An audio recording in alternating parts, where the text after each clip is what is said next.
I'd like to invite to my virtual water cooler here my two friends, Illiana and Jessy from the LinkedIn Channel Partnerships team. And we'll get into our final session. We'll talk about a range of topics, everything from the impact of COVID on the job market and the LinkedIn platform to how they're enabling brand storytelling on the platform, particularly with video ad formats. But first, we'll do some quick introductions. Why don't we start with roles, location, and then a quick fun fact. So Illy, you want to kick us off? Yeah, Aaron, thanks so much for having us. I see you're totally feeling the Vegas vibes, even though we're not there. So appreciate that. I'm Illiana Acosta, Channel Sales Manager here at LinkedIn. Our team works with our top ad tech partners like MediaOcean to help drive incremental value and opportunity for our LMS marketing customers. I am currently sitting in Fort Lauderdale, so it's about 70 degrees right now, but New York is still at heart, as that's where I'm from. Fun fact, I have traveled to about 40 countries, and I was looking forward to doing another like 10 last year. COVID interfered with that, so I'm hoping that it'll be safe enough for me to do a little bit more this year. Hear, hear. All right, Jessy, over to you. Yes, my name is Jessy Jakes, and I'm a part of Illiana's team, and I sit in New York. Right now it's about 40 degrees, freezing rain, so I am jealous of the warm weather, Illiana, but I'm happy to be here and be a part of this event. Fun fact about me, I would probably say, is that I'm actually a certified librarian. Very true, and I learned to read from my first book, which is a romance novel, Daniel Steele, but we could go into that. Hopefully the Dewey Decimal System and all that knowledge, it has still led you, well, I guess if we think about how the internet's been organized and all those things, we've certainly been plenty of innovation, and you've seen it all through. And as we think about where we are situated and kind of what's going on in the world around us, it's probably a good place to start. So just thinking about kind of the state of global affairs as we begin 2022 here.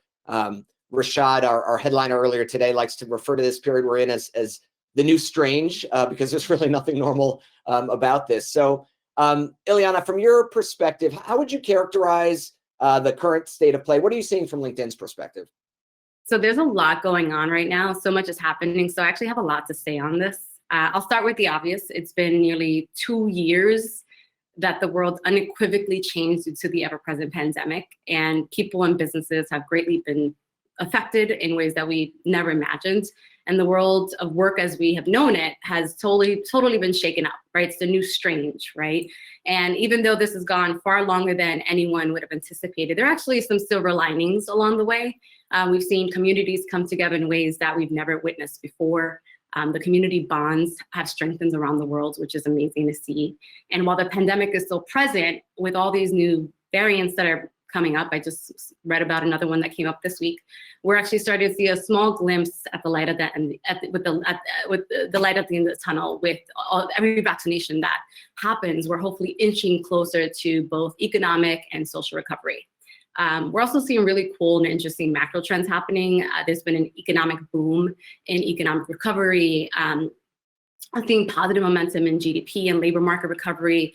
Someone mentioned earlier today that we're also seeing shifts in the workforce in terms of different job sectors seeing a boom, like e-commerce up like 73%.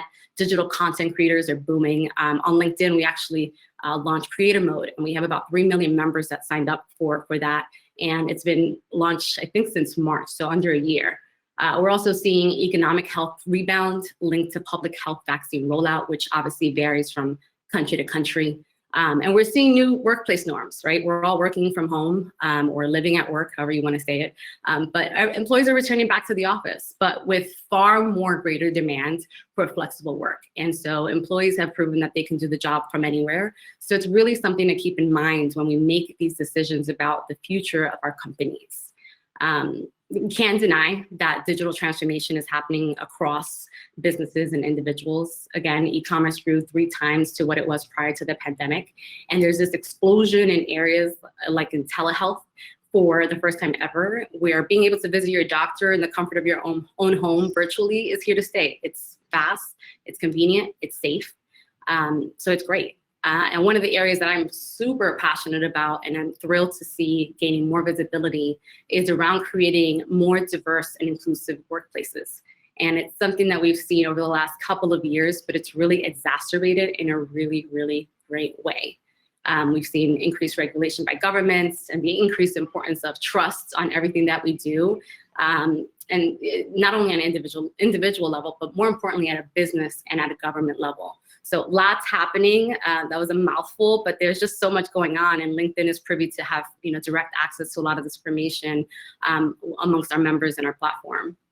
Yeah, and to your point, the that sort of omniscient view that you have, in a sense on the advertising side from a Mediation perspective, we sort of sit right there and see that too. And so you see ad spend following a lot of these trends and moving around, and we'll dig more into that. And certainly want to talk about kind of the marketing imperatives that come off of these changes that we're seeing all around us in the world. But maybe before we pivot to that, let's maybe go one step deeper on kind of the role of platforms as we're going through all this change. Where do you see the role of LinkedIn? Yeah, I feel like the magnifying glass is on all of the platforms, right? Because everyone's on social so much. And LinkedIn is undoubtedly being accelerated by the digital transformation that's happening. And it really centers on our ability to bring communities and members together and connect them to opportunities. We now have about 800 million members around the world, and they come together on the platform for a number of different things. They mentor, teach, learn, provide jobs, talk about new products, trends, services, anything you can imagine. Last quarter, we saw record engagement on the platform for yet another consecutive quarter, which is great. Hires on the platform have increased by 160% year over year, which is incredibly positive to see. And businesses continue to choose LinkedIn as a trusted way to reach professionals, with ad revenue up 61% year over year, which I think is wild during a pandemic to see double-digit growth, which is amazing. And our lives, as you, I'm sure, experience, are completely intertwined professionally and personally. And because of this and of the changes that we're seeing, our vision as a company to create economic opportunity for every single member of the global workforce is becoming that much more important. So being able to create new products to help people navigate this new normal or new strange, and continue playing a vital role in making people more productive and successful in their business and personal lives is crucial to the success of our platform. Yeah, well, great to hear that, and great to see the growth. Jessy, let's talk now from that marketing advertising perspective. What are some of the imperatives for brands and agencies operating in this new landscape? Yeah, that's a great question, Aaron. I would say as brands and agencies continue to grow in this and operate in this new landscape and platforms, there are a few different ones I think they should consider. One vital part of marketing that should be in the frame of mind is ways to engage the full buying committee. Many brands often only try to reach the decision maker. As we continue to grow in this new world we're in, they should actually consider targeting more. Because of this, marketers need to understand, define, and engage everyone involved. Based on recent LinkedIn insights, about 63% of purchase decisions are now influenced by non-IT functions. Thinking about this, between 14 to 23 people on average are involved in the purchase decision. So it's no longer 2 to 3 or 5 people, it's more that are involved. With this in mind, we have about 3 different tips that we recommend for marketers to consider when engaging this full buying committee. 1, anchor your marketing plans on reputation recognition and reviews. Another is to use a full funnel strategy to adjust buyers at different stages of the purchase journey. And our last tip in this order is to kind of create evergreen content that holds attention throughout the journey, which can extend to 12 months for about 40% of buyers. Another essential part of marketing that buyers, brands and agencies should be mindful of is basically the way that to impact consumer experiences. This is incredibly important, and it signals how our personal partner program have grown here at LinkedIn and proven successful. Our customers are tuning into and using our MarTech partners tools to steadily meet their needs as they continue to grow in this new age we're in. Yeah, spot on, and can certainly corroborate that from a Mediation perspective. We see when there's additional layers of audience targeting applied, when there's multiple creative variations, multiple formats, when you're taking advantage of tools to automate budget management, sync ads across platforms, get beyond your standard metrics when you're doing measurement and attribution. It's amazing that the lift that you can see and improve on performance. Let's go one step deeper and talk about video in this landscape. That's kind of been our theme all day. And Jessy, maybe we'll stay with you on this. With more and more people consuming video through the digital and social channels, what are you seeing on LinkedIn and anything you can share from that perspective? Yeah, video plays a crucial role in the way consumers receive and absorb messaging in this day and age. I would say this is especially true when the substantial messaging is providing the user what they need. This ties back to the marketing pillars we just talked about. Brands and marketers, they're using video to connect with consumers as its growth continues to accelerate within the market. And with the growth of video on LinkedIn, we recently launched a video API open beta, which allows our developer partners to easily build and integrate our video ad format. LinkedIn has also invested in quite a bit in the LinkedIn Live tool. In fact, we launched ahead of schedule because of the high demand of video now as we continue to grow. And it's been proven to be very successful so far. You know, since the launch, we've gotten some great feedback from our advertisers in terms of audience quality and even volume compared to their platforms and other competitors. Yeah, we've actually so we do a lot of advertising ourselves for Mediaocean from a B2B perspective on LinkedIn, and we've got plenty of our own case studies on showing the power of video, and we certainly used it in promoting this event, and we'll be doing more of it. But those results certainly speak for themselves.